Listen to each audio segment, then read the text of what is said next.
Welcome to BeFM Drama, where we present some of the greatest works of English literature adapted for radio. I am Joshua Cornwell, and I'm your host. Today, we're bringing you part 2 in our 10-part adaptation of A Study in Scarlet by Sir Arthur Conan Doyle, the very first Sherlock Holmes story. Here we rejoin Sherlock Holmes and Dr. John Watson as they make their way at the invitation of Inspector Gregson to an empty house in London where the body of an American has been found lying apparently uninjured in a blood-soaked room. Please sit back and enjoy as I join you on the streets of Victorian London as Dr. John Watson. We found ourselves driving furiously through a bleak and rainy morning towards the Brixton Road. Holmes ordered the driver to stop 100 yards from the house. It was one of 4 which stood back from the street. It was blank and dreary, with a gravel path through the front garden to the door. Everything was muddy from the rain. A police constable stood guard by the entrance. Holmes gazed vacantly at the ground, the sky, the houses, and the line of gardens. He walked up and down the road outside, then moved down the garden path with his eyes on the ground, muttering to himself. There were many footsteps on the wet soil, and since police had been coming and going, I couldn't see how he expected to learn anything. At the door, we were met by a tall, white-faced blond man, a notebook in hand, who stepped forward to greet us. Hello, Gregson. It was kind of you to come. I've left everything untouched. Except for the path. If a herd of buffaloes had passed along, there wouldn't be a greater mess. With 2 such men as yourself and Lestrade on the case, there won't be much for me to do. It's a queer situation. I know your taste for such things. Did you or Lestrade come here in a cab? No, sir. Let us look at the room.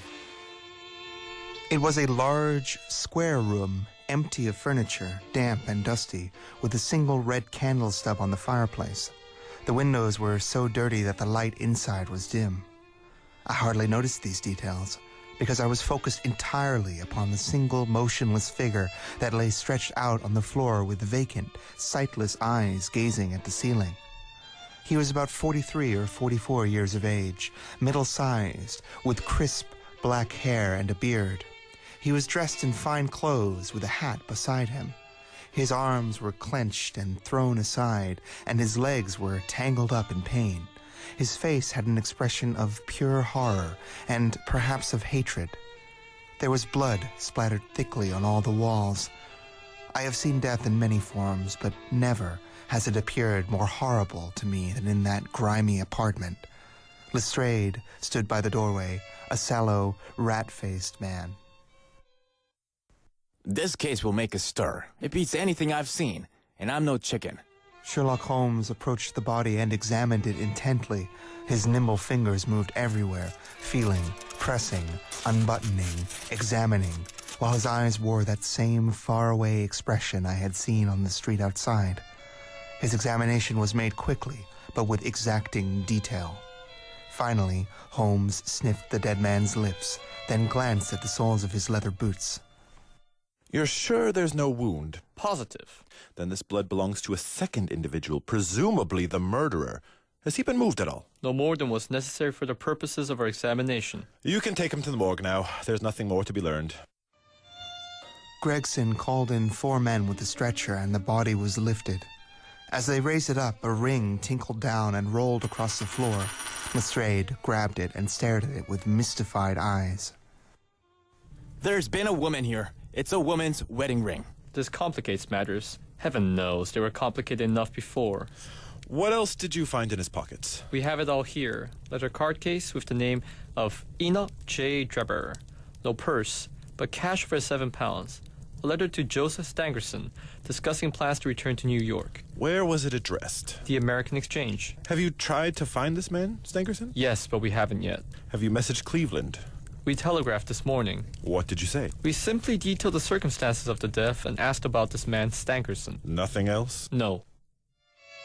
Sherlock Holmes chuckled to himself and appeared to be about to make some remark, but was interrupted by Lestrade, who looked suddenly agitated. I have just made a discovery of the highest importance. Come here and look. On the wall, do you see? Letters written in blood. R-A-C-H-E. This was overlooked because it was in the darkest corner of the room. The murderer has written it. But what does it mean? The writer was going to write the name Rachel, but was interrupted before he or she had time to finish. Mark my words, a woman named Rachel has something to do with it. Oh, I should like to speak to the constable who found the body. Can you give me his name? John Rance. He's just outside. I'll have a word with him. Thank you, gentlemen. I have discovered some things that may help you in this case. There has been a murder done, and the murderer was a man. He was more than 6 feet high, in the prime of his life, had small feet, wore square-toed boots, and smoked a Trichinopoly cigar. He came here with his victim in a 4-wheeled cab drawn by a horse with 3 old shoes and 1 new. In all probability, the murderer had a red face, and the fingernails on his right hand were remarkably long. Just a few indications, but they may assist you. How the devil do you know all that? And if this man was murdered, how was it done? Poison. And one other thing, Lestrade. Rache is the German word for revenge, so don't lose any time looking for Miss Rachel. Come along, Doctor. We made our way away from the stunned detectives and out the front door to where the uniformed constable stood guard on the step in front of the house. Holmes addressed the man directly. John Rance, my friend and I would like a word with you about how you came to find the body. Fair enough, sir. My time is from 10 at night to 6 in the morning. At 11, there was a fight at the White Hart. But apart from that, all was quiet. At about 2 or a little after, I made my way down the Brixton Road. It was awful wet and lonely. I didn't see a soul, just a cab going by. Suddenly, a light caught my eye in the window of his house. I knew it was vacant and suspected something was wrong when I got to the door. There was no one in the street? Not so much as a dog. I went back and pushed the door open. It was quiet inside, so I went into the room where the candle was flickering, and by its light I saw. I know all that you saw. You walked round the room several times, and you knelt down by the body, and then you walked through and tried the kitchen door, and then... Where were you hiding to see that? It seems you know more than you should. Don't get any ideas of arresting me for murder. I am the hound and not the wolf. Go on, what next? I went back to the gate and blew my whistle to call in my partner. Was the street empty then? It was, as far as anybody that could be of any good goes. What do you mean? I've seen many a drunk man in my time, but none as blind drunk as this one. He saw at the gate when I came out, leaning on the garden fence and singing his heart out. He'd have ended up at the station if he weren't so busy. What sort of man was he? How was he dressed? He was a tall fellow with a red face in a brown overcoat. That will do. What became of him? I'm sure he found his way home all right. Did he have a whip in his hand? No. Must have left it behind. And you never saw or heard a cab after that? No. I'm afraid, Rance, that you'll never go far in the police force. That head of yours might as well be an ornament. This man you let slip is the one who holds the key to this mystery, the very murderer we're seeking. Don't look so surprised. There's no use arguing against facts. Come along, Watson. We left poor Rance there on the step of that terrible house, looking as confused and uncomfortable as I felt myself. As we walked to our waiting cab and began the journey back into the core of London, my mind burned with questions for my strange companion. I was excited and disturbed by what I'd seen, and every time I closed my eyes, I saw before me the distorted, nightmare features of that murdered man. His face had produced so horrible an impression on me that I found it difficult to feel anything but gratitude for the man who had removed its owner from the world. If ever a man's face could speak of vice of the most awful kind, it was certainly the face of Enoch J. Drebber of Cleveland, USA.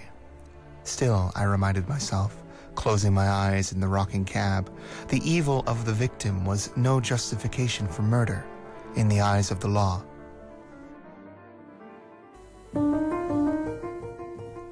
And with that, we've come to the end of Part 2 of A Study in Scarlet by Sir Arthur Conan Doyle. From BeFM Drama, this is your host, Joshua Cornwell, signing off.